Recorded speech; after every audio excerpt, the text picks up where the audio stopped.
everyone, and welcome to Gisha TV. Today's guest is American filmmaker and the director of Cagefighter, Worlds Collide, a feature film about the world of mixed martial arts. Please help us welcome Jess Quinones. It's now time for our main event!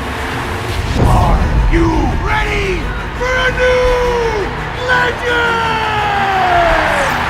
Ladies and gentlemen, you are looking at the #1 fighter on the planet. Come on, finish him! The one, the only,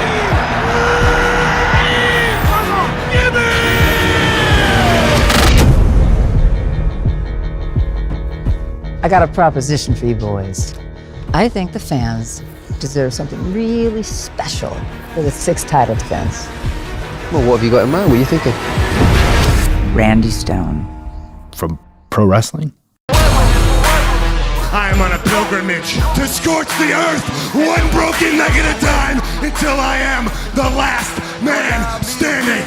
When you put 4-ounce gloves on anyone, anything could happen. How is it that this guy just walks in from pro wrestling into MMA? Purists are going to go crazy here. You don't think I belong in a cage with you? You should show some respect. Forever. I'm gonna beat this man within an inch of his life. I'm the toughest man in the world. I'm gonna prove that. It's you up there. Your face. Reese, can't you see what Max is trying to do? She's throwing you to the wolves. No, I'm not afraid of him. What if we lose? You got that much faith in him, huh? Max, who's running this company? You know, you or Randy Stone? William Balls at? Are you sure this is what you want to do? Because I believe in you, Reese.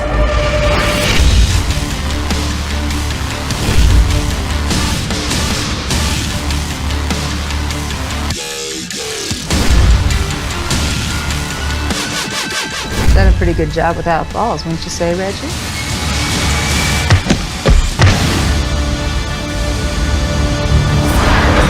It's a game, dude.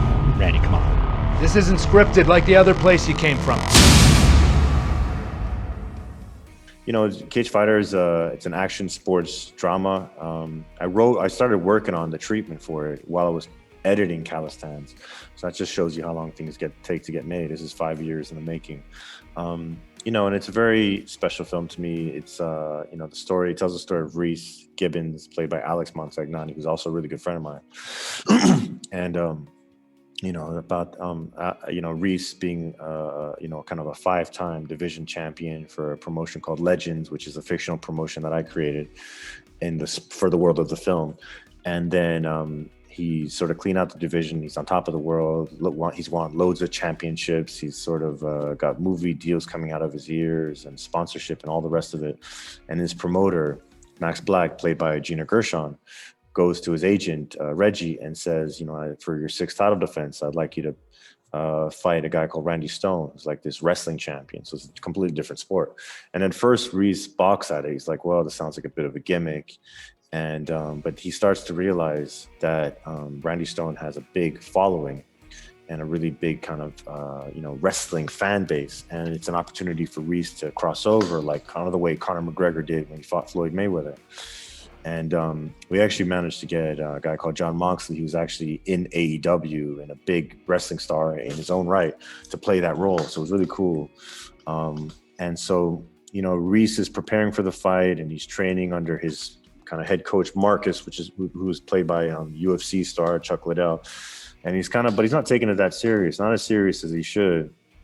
And, you know, under the bright lights, the biggest stage of his career, you know, with all the world watching, he fights Randy Stone, and shockingly, he loses the fight.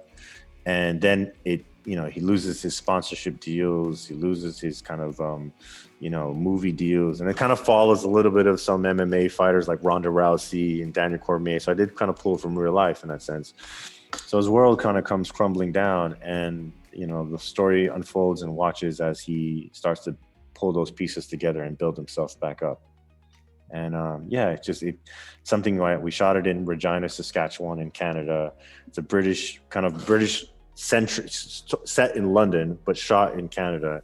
You know, it was nice to kind of work with a bigger canvas. It's a bigger budget than my first film, and lots of action and fight choreography and everything else. So it was really a big step up for me to make it, and yeah, I'm really excited for people to be seeing it. My first feature film is called Calisthans. It's very autobiographical about my life growing up in Miami.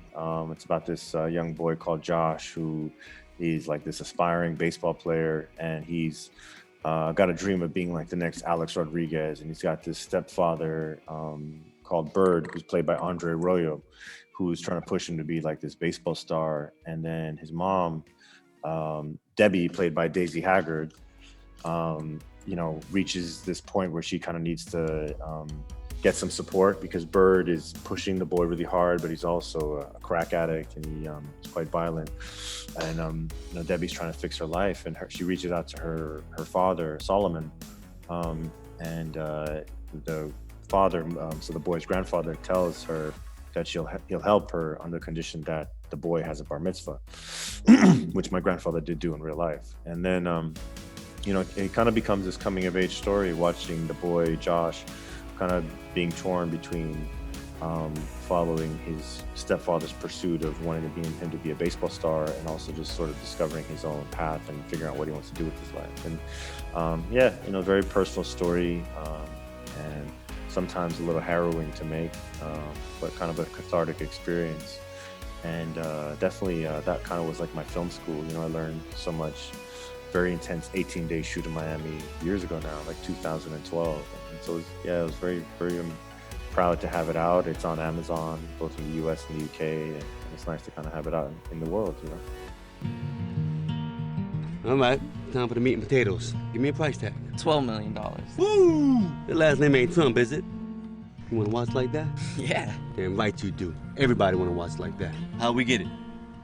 I go practice. Let's go get it. This is the moment of truth right here, man. This is what it's all about. This is the moment. Let's show them what you made of. Come on, Josh! Come on, Josh, you can do it! You gotta be able to deliver when the game is on the line, when everyone is watching. Bert, do you have any idea when you'll be able to start contributing again? I got a strong feeling that next week will be my week. Better than that, better than this. I need something that's better than the weed and the lick. Can't be posted. You looking for the family special tonight? I cannot have drugs in my house! When the last time you been to Ed? It's none of your business! What do you want? $10,000. I have a proposition for you. I want you to have a bar mitzvah because you're my one and only grandson. You're my flesh and blood, and that's Jewish blood running through your veins. 6 months to learn to read Hebrew. Oh boy. I want you to succeed. I want you to be the best damn baseball player that ever lived. He can hit a baseball 400 feet. Look, there's more He's to only 12. There's more to life than baseball. Not for him, there ain't. It's a nice house. I want one. Bet I'm the only rabbi in the US of A who can pitch a baseball over 8 miles an hour, huh? I didn't know Jewish guys play ball. Y'all are really taking this Hebrew stuff seriously, ain't you? Was that a threat? That's a warning. Can you stop pushing Josh so hard? Let's go! Come on, come on. Come on, baby. Come on! Josh, concentrate! See the ball in! Come here. Give me 6 laps. Hey, don't talk to him like that. You know me? Do I know you? Hey, shut up, kid. What, are you being cool now? I will knock you out. You think I'm hard on you, man? I love you, man. I wish I would have had it me when I was you. Stay away from my boy. It's just you and me out here. I ain't nobody. Don't worry about them. Just blisters. They'll callous tomorrow. I'm a black belt in Brazilian Jiu-Jitsu, and I've been training for 12 years. You know, started with my brother, and you know, I think initially was just to get in shape because I just had a son at that time, and he was 6 months old, and I just thought I don't want to be one of those dads that can't play sports with my kid, you know. Turns out he just likes to be on the video games, playing video games. It didn't even matter. I could have done whatever, but that was the motivation. And I think it, you know, definitely helped. You know, firstly, that's how I met Alex, our main actor, was on the mats. You know, training, we were sparring partners. But I think also just dealing with putting fights together, having trained for so many years, I think it was helpful to kind of understand the way fights can be constructed and the beats within a fight, and what is possible with human anatomy and what's not possible. So all those things, being a martial artist definitely helped. So yeah, it's just part of my life. Probably gonna do it till I die. And yeah, it's definitely, martial arts teaches you so much about being humble, about being gracious, and dealing with pressure and adversity, because you deal with all those things on the mat. So and definitely with Cagefighter, there was so much thrown at us that, you know, I was able to draw on that to kind of stay relaxed in the pocket. My brother is a Brazilian jiu-jitsu, he's a jiu-jitsu teacher, and we train, he's like, we probably, you know, he's one of my main sparring partners. And then he, during, you know, COVID and stuff, he has a little attic. So we were able to kind of train in his attic, just me, him, and his daughter, Astrid, and my son. And it was just great, you know, get them on the mats, rolling around and learning submissions and keeping it safe, but also teaching them how to defend themselves, you know. So it's always like, martial arts has just been a really integral part of our family for a long time now. And then, you know, it's a lot of my closest friends I know through martial arts, through jiu-jitsu and stuff. So, and Alex, we've, you know, when you share time on the mats and you sweat and you're kind of sparring, it just gets you a strong bond. So when I went out there with Alex, who's in the film, it was just really good to kind of have that camaraderie with him.